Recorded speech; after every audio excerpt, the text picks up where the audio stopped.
Hey guys, what's up? And welcome to the channel. And today I'm going to be showing you the new features in iOS 13.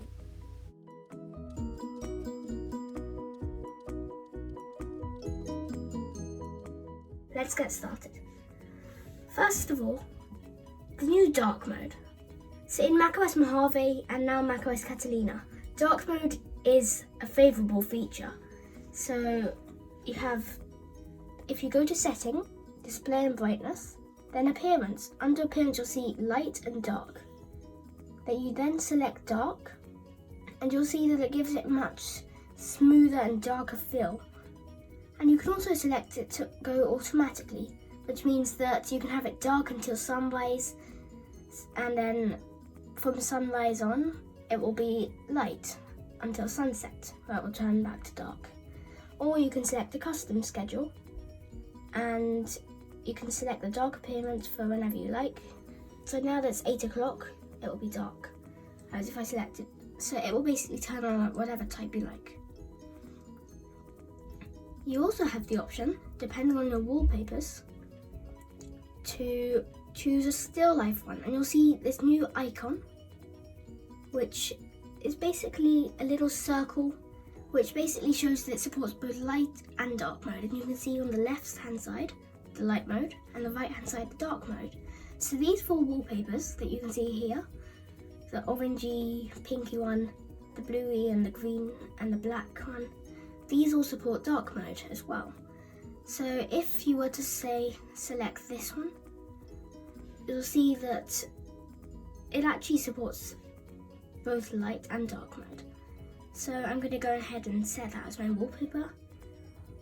And now you'll see that it's, if we go back to light mode, which you can enable quickly, if you go back to settings, then control center, customize controls, and then if you add the dark mode feature, then when you go to your home page, if you slide down to get to the control center and you disable or enable dark mode, then you'll see that it's suddenly got a lighter feel, and like these areas are now white instead of black, and it's all just lighter, whereas here it's more vivid and these areas are black.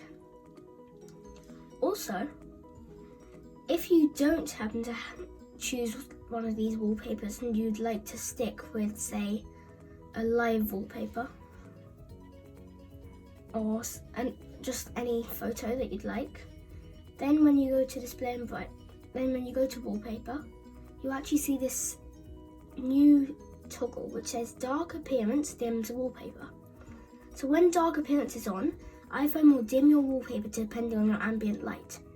Dynamic wallpaper and perspective zoom are disabled when low power mode is on.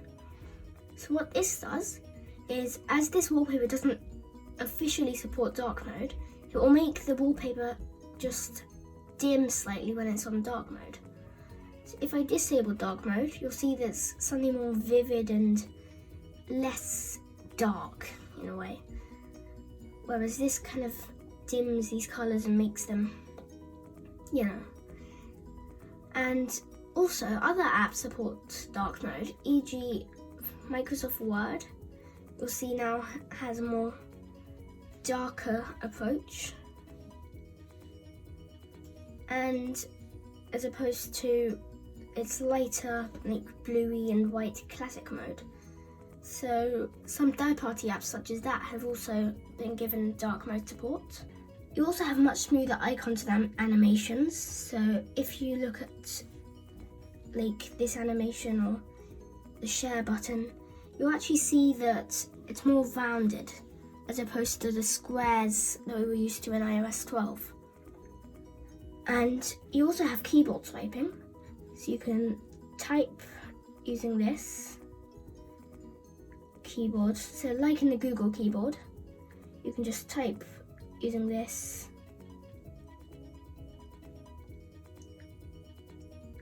Which is also quite helpful.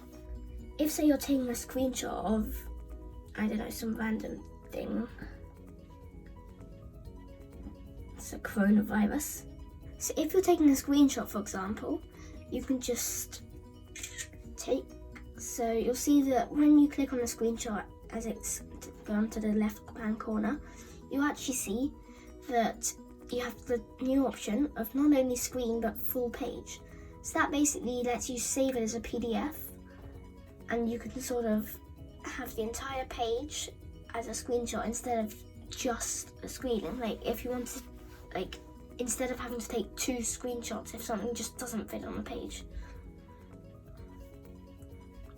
And with HomeKit, there's actually this new secure video feature, so that no one can spy on your cameras. If you have a HomePod, so for HomePod owners out there, a smart home, it can now understand different voices of family members, so that it can basically personalize your experience. And now for the new Health app. So you'll see that Health has been updated with a new redesigned view, and it also supports dark mode, as do all Apple apps. And there's actually this new this new hearing health, which lets you monitor the noise levels around you. And if, for example, you have an Apple Watch, you can also go to this new noise app, which is basically a yellow circle with a black ear in it, and you'll see that when I'm talking it tells the noise decibels. So you'll see that if I stop talking it goes down, and if I talk loud it will go up. So they also have the new hearing thing, and you'll see this new option for cycle tracking as well. So this is for women. So basically, it helps you to monitor your menstrual cycles. But I'm not a lady, so I would do that. But it basically lets you helps predict your next period and fertile window. It shows you on a timeline that how you can explore and discuss with your doctor. So it gives you a timeline of your cycles, and you can quickly enter information, so it's easier to use. And now for Siri, it basically has a new natural voice which you can change. Hi Siri. Hi there, what's up? So it sounds more normal. And there's this new built-in shortcuts app, which has daily routines that you can plan your day. So you can create a shortcut. It's much easier. You press add action. Then you can choose. So I'm just gonna say add apps. Then for example, calling someone, add to this shortcut. Then you might want to pick whoever you want to call. And then you'll press next, shortcut name. And you can say, so hey Siri, and then whatever your shortcut name is. So you can basically just say call Dev. So you could do that anyway. So you could just say run shortcut 1. And then it would call whoever you'd set it up to. So in Notes, you'll see that they've got this new gallery option.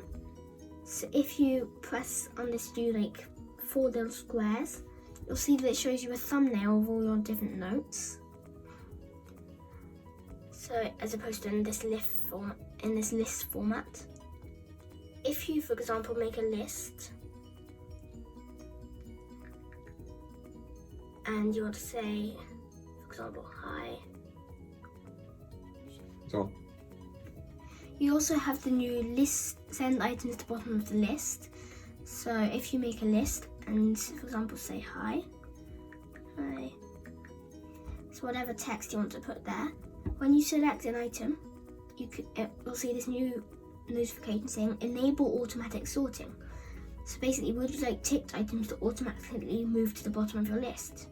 So that basically means that whenever you select something that's done, it will automatically move to the bottom of your list or to the top. So you also have a more powerful search. So for example, if I were to say it can actually search inside of notes and inside of PDF documents. So it's got a much more powerful search, and you can share folders for collaboration. Apart from that, I have no shared folders. And for screen time, there's this new communication option, which basically means that you can decide who your children can communicate with. So you can say during allowed screen time and during downtime, so it can depend. And basically that's everything, but the last things that we have today are the new Apple Arcade tab, obviously. So in the App Store there's new tabs, Apple Arcade, 100 and more extraordinary games. No in-app purchases, you can try them all for free. You have the Safari download manager. So if, for example, you want to download something,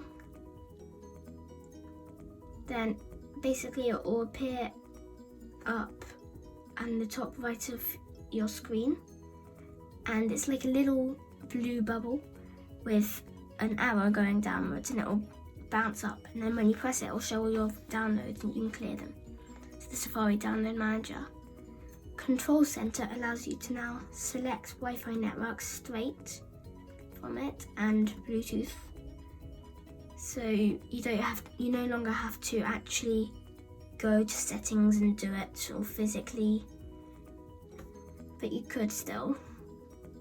And one of my favorite features is, for example, if you're playing a game or doing something important, when you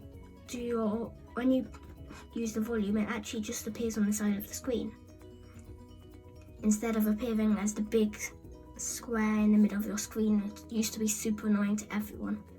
It's just on the side, and for Ringo it's just a little thing at the top as opposed to the big square again. And so, thanks for watching guys, and see you next time.